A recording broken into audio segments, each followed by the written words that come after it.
Menteri Koordinator Bidang Perekonomian Airlangga Hartarto menyatakan pemerintah mengoptimalkan tracing secara digital melalui aplikasi Peduli Lindungi yang akan diperbarui untuk diintegrasikan ke mal dan merchant. Nantinya digital tracing melalui aplikasi Peduli Lindungi dapat mendeteksi orang-orang yang telah melakukan vaksinasi maupun tes PCR. Digital tracing melalui aplikasi Peduli Lindungi akan dihubungin dengan sistem Kementerian Kesehatan serta Kementerian Komunikasi dan Informatika, sehingga menggunakan QR Code dapat meng-screen mereka yang sudah tervaksinasi dan sudah tes PCR. Airlangga mengatakan saat ini sistem tersebut sedang disiapkan. Ia berharap sistem itu akan segera dapat diterapkan ketika dilakukan pembukaan di tempat umum.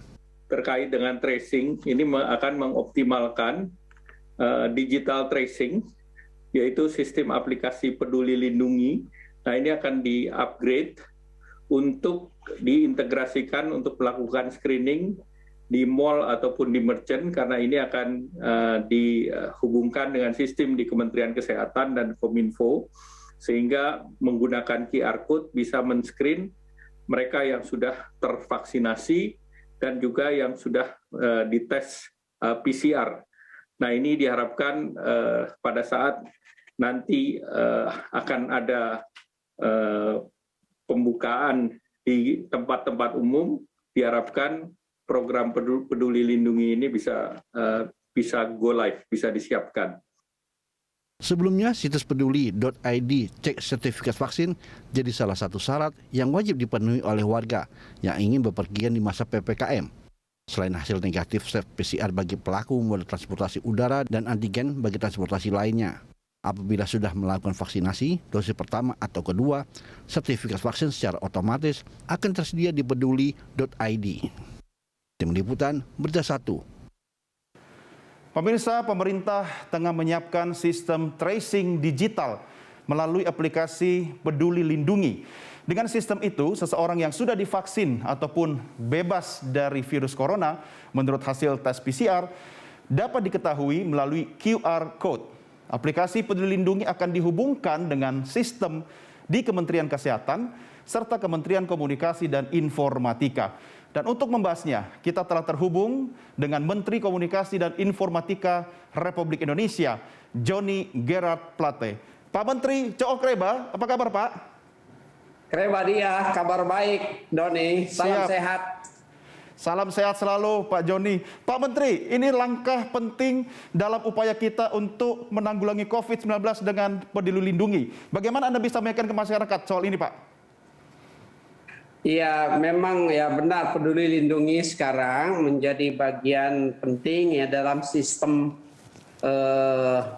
untuk mengatasi COVID-19. Doni, aplikasi Peduli Lindungi ini mempunyai 7 fitur saat ini. Ya. 7 fitur itu diantaranya pendaftaran atau pendaftaran dan penerbitan sertifikat vaksin. Ya, yang kedua adalah fitur QR Code. Fitur QR Code ini digunakan untuk memindai kode QR pada area khusus yang dimonitor, seperti misalnya di mall, restoran, gedung perkantoran, tempat pariwisata, bahkan bisa ke tempat ibadah, di bandara-bandara, pelabuhan, atau stasiun kereta api. Dan yang ketiga, diary perjalanan. Ya, data 14 hari terakhir, kunjungan ke area khusus yang diberi kode QR dan perjalanannya ke area terdampak COVID.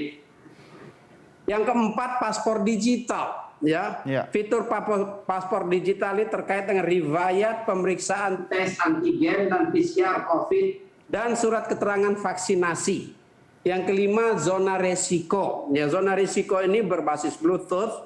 Ya, informasi zona resiko yang dikeluarkan oleh pemerintah. Jadi nanti user akan diberitahu dia berada di arena atau area-area merah atau kuning ya atau hijau gitu.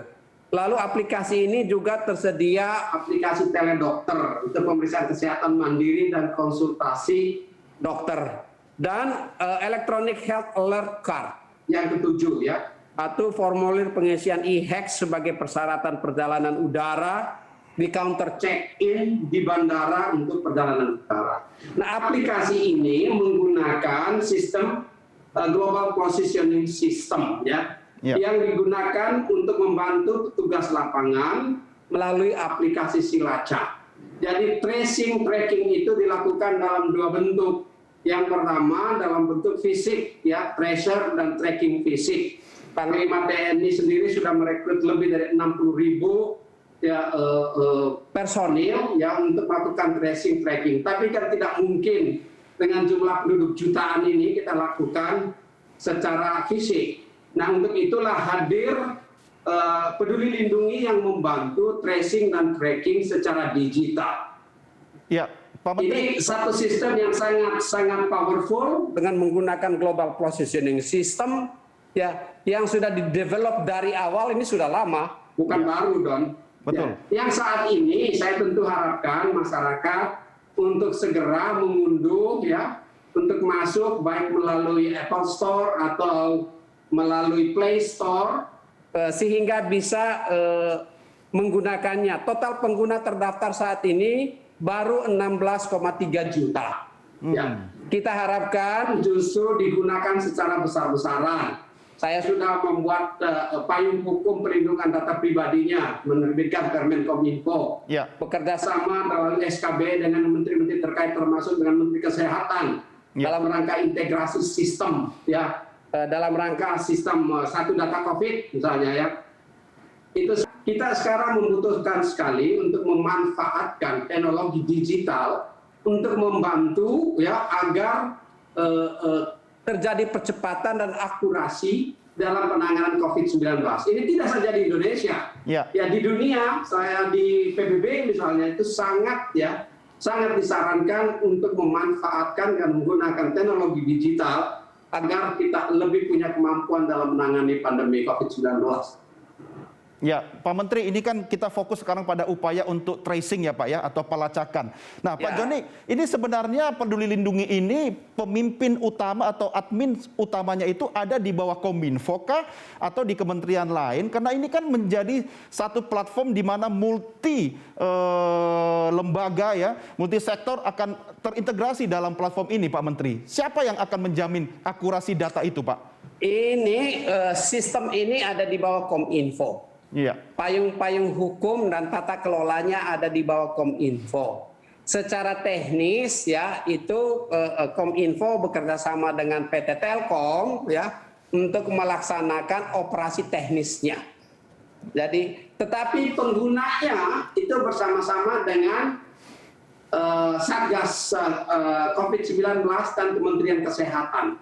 Nah ini kita menggunakan itu secara bersama-sama dan terintegrasi, Doni. Ya. Karena apa? Ya, dalam langkah ini ya kita perlu melakukan integrasi dan harmonisasi data pengguna. Nah makanya dia dihubungkan terintegrasi dengan platform Bersatu Lawan COVID-19 ya, sehingga data pasien positif, data suspek itu bisa diketahui dan melakukan monitoring ya, dashboard tracing dan tracking untuk melihat pengguna yang pernah melakukan close contact dengan pasien positif COVID-19. Jadi tidak saja dia berdiri terpisah, tetapi dia sudah terintegrasi ke dalam BCL atau Bersatu Lawan COVID. Ya. Nah, BLC ya, Bersatu Lawan COVID.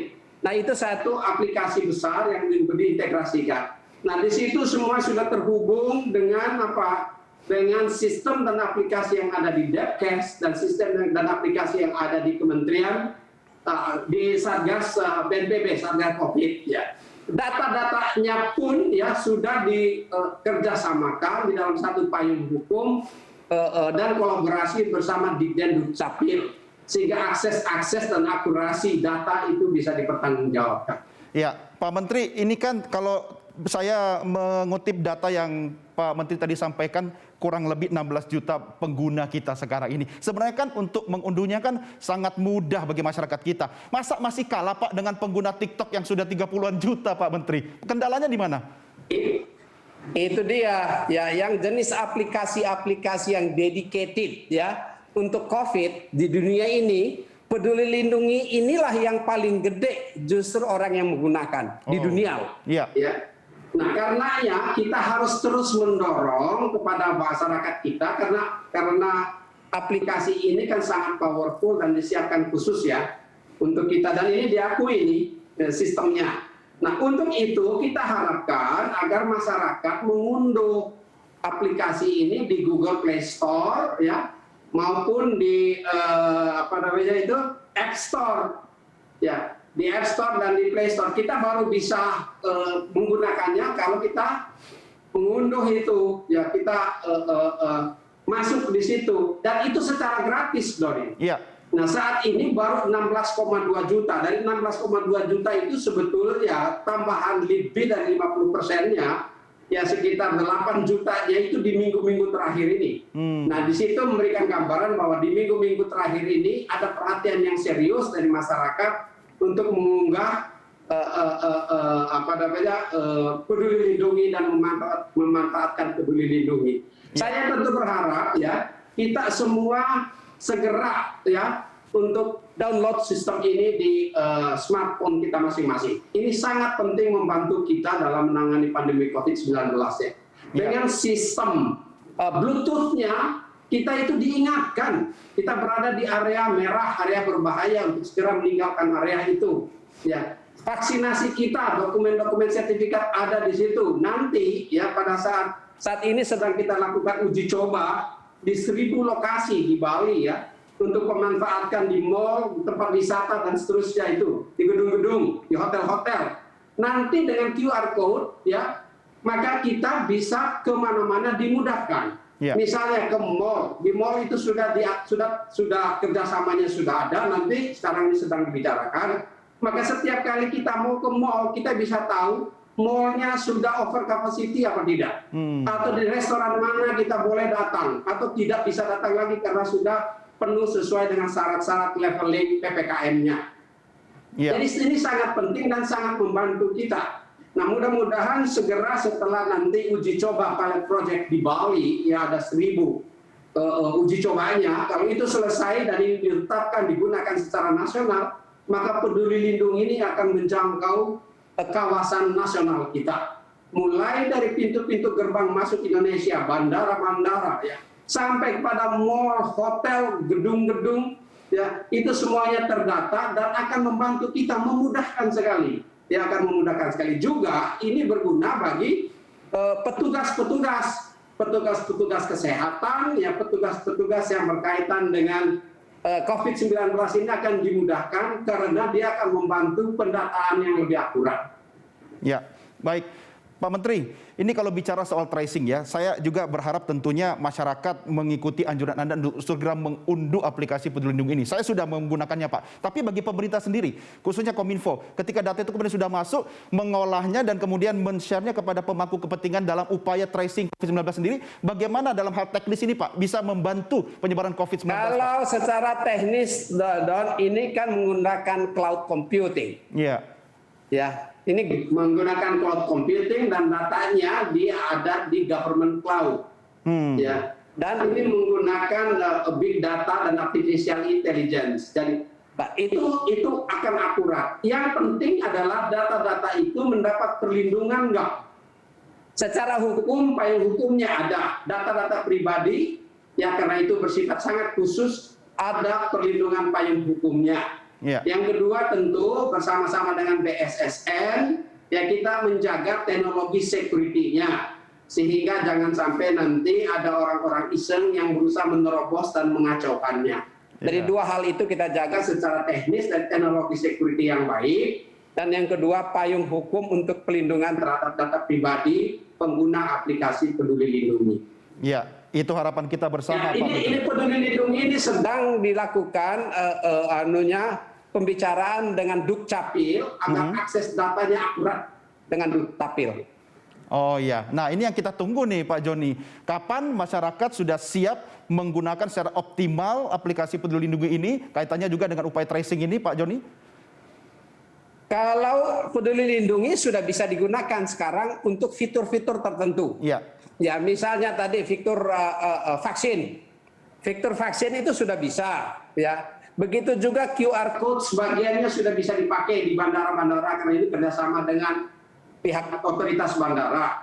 Yang sedang uji coba adalah uji cobanya di Bali yang terkait dengan pemanfaatan QR code di mall, di tempat wisata dan di hotel-hotel. Nah, itu untuk QR code. Sedangkan untuk tracing pasien, ya, untuk tracing pasien saat ini pun dengan harusnya sudah bisa digunakan untuk tracing pasien secara digital. Ya, sudah bisa digunakan. Bahkan di situ sampai dengan zona-zona resiko pun ya sudah teridentifikasi. Jadi setiap orang yang mempunyai peduli lindungi di smartphone-nya, di teleponnya, akan diingatkan kalau dihidupkan Bluetooth-nya akan diingatkan bahwa dia berada di daerah berbahaya bagi masyarakat. Sedangkan bagi aparat atau petugas kesehatan, maka peduli lindungi akan membantu mereka untuk men-tracing secara digital, ya. Berapa banyak, di mana dan seterusnya. Ini juga akan membantu untuk penanganan pasien, ya, yang melakukan vaksinasi, ya, yang berada di wilayah-wilayah yang berat, termasuk untuk isolasi mandiri, isolasi teritorial, isolasi terpusat, ya, isoter misalnya, itu bisa dilakukan dengan pemanfaatan QR code yang sudah disiapkan di Peduli Lindungi. Ya, baik Pak Menteri. Jadi Doni sekaligus ini mau disampaikan bahwa tracing dan tracking dilakukan dalam 2 jalur sekaligus. Jalur fisik, ya, yang dilakukan secara fisik oleh petugas-petugas tracer dan tracker, dan jalur digital yang melalui Peduli Lindungi. Oke, baik. Pak Menteri, saya dan masyarakat tentu banyak berharap dengan aplikasi atau platform Peduli Lindungi ini, khususnya kalau kita bicara soal tracing, sehingga bisa membantu masyarakat juga untuk nanti bisa menghadapi COVID-19. Dan ini harus dikawal, Pak. Kita semua harus mengawal Peduli Lindungi, dan yang paling penting, Pak Menteri harus ngawal. Makanya harus sehat selalu, Pak Joni, ya. Betul, Don. Yang pertama cara ngawalnya adalah apa? Kita menggunakan dan memanfaatkannya dengan baik. Ya. Yang kedua, kita jangan iseng menyerang sistemnya. Ini buat hacker-hacker nakal ini, Pak, ya. Bisa menggunakannya dengan baik. Gitu. Ya, baik. Baik, Pak Joni, terima kasih sudah bergabung bersama kami dalam Coffee Today. Salam sehat selalu, Pak Menteri. Salam sehat, Don, dan salam sehat juga untuk seluruh pemirsa Berita 1. Baik, terima kasih. Jangan lupa pakai masker. Baik, terima kasih. Pemirsa, demikian diskusi kami dengan Menteri Komunikasi dan Informatika Joni Gerard Plate.